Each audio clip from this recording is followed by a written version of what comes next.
Hi hello friends, welcome back to our channel. ఈరోజు అనుకున్న తోట అయితే అయింది ఒకటి. అసలు ఏం జరిగిందంటే, ఈరోజు నేను రావంచి గోరంట్లకి అయితే వెళ్తున్నాము పని మీద.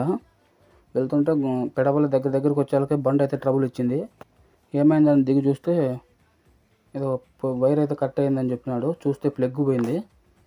ప్లగ్ కొత్తది వేయించుకుందామని చెప్తే అమౌంట్ దగ్గర రూపాయి కూడా లేదు.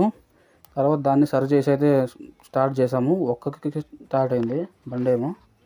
పాత బండి అయినా కూడా బాగానే స్టార్ట్ అయింది.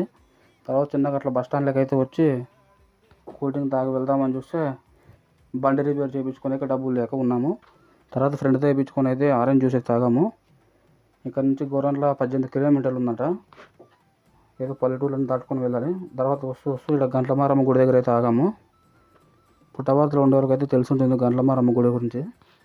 చూస్తున్నారు కదా, గంట్లమారమ్మ గుడి అంటేనే అన్ని చుట్టూరా గంటలు అయితే ఉన్నాయి. అమ్మవారి దర్శనం అయితే బాగా జరిగింది. మీరు దర్శనం చేసుకోండి అమ్మవారిని, చాలా పవర్ఫుల్ గాడు. తర్వాత ఇక్కడ మేకలు కోళ్ళు కూడా అన్నీ వస్తారంట. ఎవరో వాళ్ళ ఫ్రెండ్స్తో అంతా వచ్చి కోళ్ళు కూడా వస్తున్నారు. తర్వాత ఇక్కడ టోల్ గేట్ అయితే పడుతుందంట, highway road, Mudigubba Koduru highway road. మన గుడి దగ్గరలో నేను టోల్ గేట్ కూడా పడుతుందని వేస్తున్నారు అంతా రోడ్డు. మొత్తం ఈ 18 కిలోమీటర్లు ఏమంతా ఇదే ఉంది, అంత సిమెంట్ రోడ్ వేసినారు. Okay bye friends. ఇలాంటి వీడియోస్ కోసం లైక్ చేయండి, కామెంట్ చేయండి, సబ్స్క్రైబ్ చేయండి.